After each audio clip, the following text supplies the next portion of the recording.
What's up, beauties? How you doing? What's up, love? How you doing? What you think about me and you? But wait, let's make a date. Plans for dinner. What's happening? I got some challenge going on today, and so I wanted to bring a myth buster about yoga to you. Bust up them myths. The myth of today is that there is a right or wrong way to warm up. Right? If you are a teacher or if you have your own personal practice, what's up, Karthi? It is a myth that there is a right way for you to warm up. First of all, if you're a teacher and you go into a class, sure, there are ways to protect your students from doing something that might or has the possibility of injuring them before they get to the supposed peak pose. However, we have no idea what is happening in each individual person's body. We simply do not. I cannot tell you how many times I get a student into a posture that I think is going to be stretching. For a big one is the thighs. Anjaneyasana, for example. Anjaneyasana, low lunge, crescent lunge, is a wonderful front hip flexor and thigh opening, quadricep opening for me.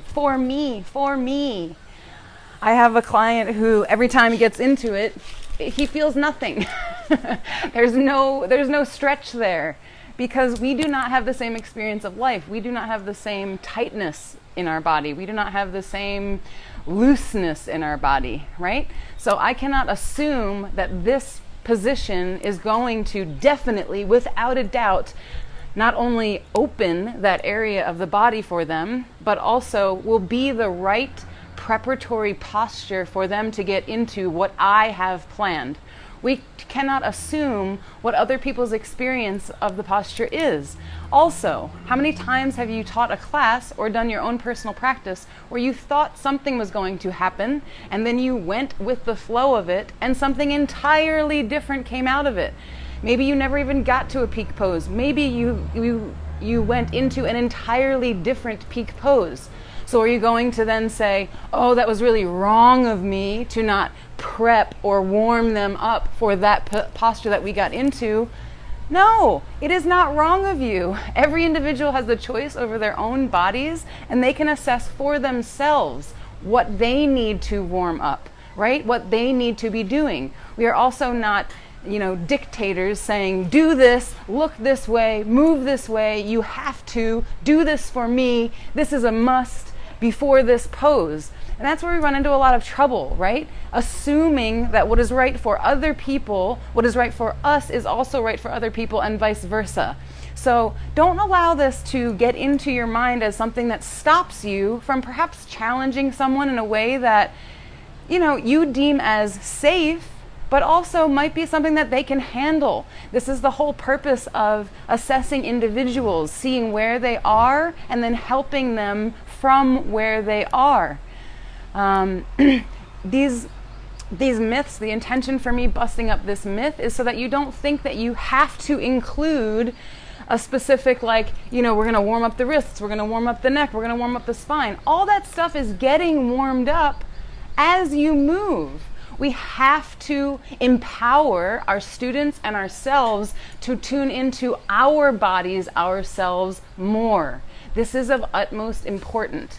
We have to enable our students and ourselves to think for ourselves, to assess what is going on in my body today. Maybe what you are warming up is actually more of a challenge, more of a peak posture for them than what you have planned for your peak posture. For example, someone with a neck injury, if you start off the class looking all the way up, looking all the way down, and they think that that's how they're supposed to look, you're actually contributing to them having more pain. Perhaps looking all the way up is their peak for the day, right? So I'm only saying this so that you don't block yourself, that you don't keep yourself in this tiny box that I need to have this specific type of warm-up. I have to cover all of these bases. Sure, it's very beneficial to cover all the directions of the spine, right, in a warm-up. Great. If someone has been practicing for years and years, for example, in my personal practice this morning, just now, I went into a handstand after like 2 postures. Urdhva Hastasana, upward facing hands, arching back, and then forward fold for a little while. Then I felt it in my body that I was ready for a handstand. Yes, I've been practicing for 22 years. Yes, I have very advanced level degrees. Yes, I have an intuitive practice that I do for upwards of 3 hours a day for the past 3 years. So I know myself, right? I'm able to. Who are you to assume that your students, your clients, don't have that inner knowing, that inner trust that, okay, I need to take it slower on this, and on this thing, I can go beyond a little bit. You ever see students in class, you're just doing like Shiva squats, you're just doing this, and they start already hopping up to handstand. Cool, that's for them to decide. You can't say like, no, we're not going there. This is my body, man, I'm going where I want to go with it. You may have an intention for your practice. You may have a theme. You may have a place that you're taking them, and it's beautiful to have this journey, this conception of where you want, what you want to give, what you want to offer from your wisdom, from your knowledge, from your inner knowing. However, there is no wrong way, aside from putting a beginner student and asking them to do full wheel. They may do full wheel. They may have been doing full wheel Urdhva Dhanurasana since they were a baby, and they kept doing it, and they can do it. You don't know unless you ask. And this is the thing, I'm just saying this so that you don't hold it against yourself if you are, or use it as a restriction for how you want to plan something. It's great to have modifications. It's beautiful and essential, I believe. But it is not necessary to do excessive warming up of all body parts, every single thing in every class. You have 1 hour. At best, you have an hour and a half. And most of the time, you don't even have that. People don't even give themselves that much time to reflect on themselves. You could better benefit them by just sitting them down in meditation for the full hour, which, by the way, I have classes on if you'd like to do that. So I'm just saying this so that you can use the knowledge that you have to help people as they go, and not pigeonhole yourself into, well, I have to include all of these things. I have to include all of this in every single warm-up, every single time. You don't. It's just a myth. It's not true. So if you would like to know more about what to include in your personal practice, the 10 elements of your personal practice is a joy shop that I did about 2 weeks ago. It's essential for helping you to understand how you can be kinder to yourself and love yourself within your own personal practice, and also how that flows into your teachings of others. So if you would like to take that joy shop, I think I'm going to start selling it for $20. There's also many more of these joy shops coming up. Tune into my YouTube channel.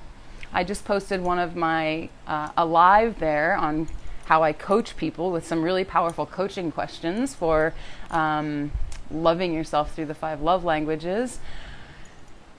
But these joy shops, I'm just finding, are really, really essential. So the 10 elements of your personal practice especially. There's going to be some coming up in the future where you can tune into the live Zoom call and actually be on the call with me so that I can answer your personal questions. And those will initially be free and then be cast onto YouTube. So if you're comfortable with your face being on YouTube, please send me a message. Let me know the next time that I post the upcoming dates of some joy shops that you want to be in on the call. You will be out there for the world to see on YouTube, but the benefit is that you get to have direct access to me, and I'll answer your questions as we go through the joy shop, right? As for those of you who missed the last one, the 10 elements is available in my group, Restore and Love Yourself with Beth. It's a private Facebook group that costs $333 a year. There is a massive amount of information in that group. There are 50 sessions. No, sorry, I'm lying. There are 50 sessions of restorative yoga on demand all descriptions ready for you to access whichever one you want. There are 25 ways to love yourself through the 5 love languages, 5 for each of the languages. There's an entire library of yoga nidra, about a little bit more than 25 sessions from very beginning to, advanced level that you can follow along as you go. And there's also a 10-session Goddess Yoga Nidra series, which is now going for $95 in and of itself on my V-Studio platform. So if you are interested, that 10 elements of, that's what I forgot to say, within Restore and Love Yourself are also these joy shops. So there is a 7-day self-love journaling practice challenge within the group. And there's also now this 10 elements of your personal practice joy shop. That's my time. I gotta go give some love to one of my new self-love seekers, and I hope you have a beautiful day. Just remember, question things, right? These myths that we believe hold us back from being able to share the gifts that we have with the world. Don't allow this preconception of what you think you need to have in a class to hold you back from actually offering and sharing your love. If you're doing things in a loving, compassionate way, if you are assisting, if you are asking yourself the question before you instruct anything, is it necessary? Is it kind? Is it necessary? Is it kind? We could all benefit from using those questions every time we go to do something in our lives. I love you, but most importantly, love yourself. Thank you so much for watching. Thank you, as always, Karthi, for being here. I love you all. I'll see you soon.